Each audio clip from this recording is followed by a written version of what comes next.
Assalamu alaikum and good afternoon. Thank you so much for giving me this honor to speak alongside such inspirational women that have made such an impact in this world. I am looking forward to continue working closely and learning from them. Now, the topic that I will be speaking on today is called Just Transition for SMEs, Small Medium Enterprises. As we focus on the allocation of green capital, it is imperative that we prioritize and ensure that small, medium enterprises are not left behind. They are the heartbeat of every nation, and it is our duty to ensure that we prioritize them and we include them as we set policies and plans in motion. For today, do we have my slides? Thank you. Next, please. Maybe I can. Do I press here?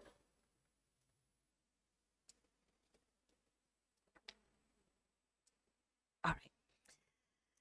For today, I would like to present a case study of what we are doing in Malaysia in partnership with the Bank Negara, our central bank, to assist SMEs and ensuring that there is a just transition, a fair transition for all. This program is called the Greening Value Chain. In this case study, I will go through, number one, the current regulatory backdrop, the implications of that regulations, the public and private partnership that's being done, and lastly, the use of technology in order to address it. Recently, there have been an increasing number of regulations which requires companies to report their carbon emissions related to the products and services that they produce. First among them is CBAM. It is a carbon border tax which is imposed on imported goods based on the carbon emissions generated as a result of its production. On the 22nd of June 2022, Council of the EU proposed the Carbon Border Adjustment Mechanism, CBAM in short. What is it? It is the world's first tax on the carbon content of imported goods. What does it seek to address? Now, CBAM seeks to address the issue of companies shifting their production to less regulated markets, and it aims to equalize the price of carbon between local products and imported ones. CBAM will start with a 3-year transitional phase, first starting as soon as October of this year. And it will be fully implemented in January 2026, where importers will have to start purchasing the carbon certificates equivalent to the weekly EU carbon price.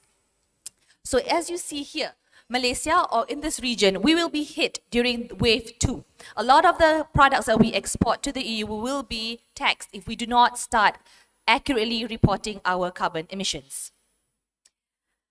The impact of CBAM and how does it impact the SMEs? When we spoke to the Bank Negara of Malaysia, they were very, very concerned, and time is of the essence. Why is that so? CBAM is estimated to be impacting 80% of the SMEs with a total of 87.7 billion ringgit worth of Malaysia exports, as EU is Malaysia's 5th largest trading partner. With EU's implementation of CBAM, along with the proposed expansion to include other industries, as you've seen, exporters and their suppliers will need to remain vigilant, as the requirements mandate them to accurately calculate and report their embedded emissions, which is Scope 1, which is their indirect and direct emissions, as well as their Scope 3, which is in their supply chain in the near future. Now, as a result, if they are an exporter again to the EU, they will need to start reporting, and if they fail, they will be in the threat of being cut off from the supply chain. Again, time is of the essence. Additional to the EU, on November 10th, the United States federal government announced a new proposed ruling requiring any US federal government suppliers to disclose their emissions and climate-related financial risk data and to set science-based emission targets reductions.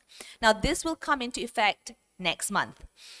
What does it mean? If you are an exporter or if you are a supplier to the United States government, let's just say you supply pencils to them and the size of your supply is about 50 million, you are required to report your carbon emissions resulting in that via the Carbon Disclosure Project or SBTI.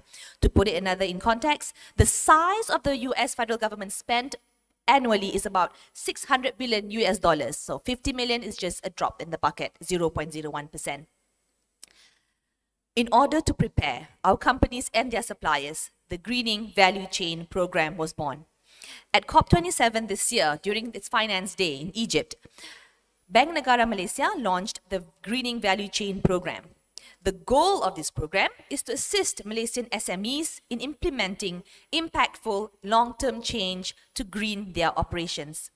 PANTAS provides an integrated and simplified carbon accounting software solution to the SMEs at no cost. SMEs can now access competitive financing, including Bank Negara Malaysia's 2 billion low carbon transition facility at a maximum cost of 5% per annum for 10 years. I would like to pause here. This low carbon transition facility was actually launched in February. However, the take-up rate was close to zero. The reason being, SMEs are not well equipped with the knowledge or the tools to be qualified for greening or green-related financing. So therefore, using technology for good, using our carbon accounting software, PANTAS will enable them to get access to that. Buyers, SME suppliers, and financial institutions can measure, monitor, and manage these carbon emissions accurately. We will be working closely with strategic partners such as Arabesque to provide technical advisory and also knowledge on climate change. How does it work? For listed companies, they subscribe to PANTAS to manage their carbon emissions. They're able to collect, track, and manage their Scope 3, which is their emissions from their supply chain via PANTAS. They're able to decarbonize their supply chain without negatively impacting their SMEs.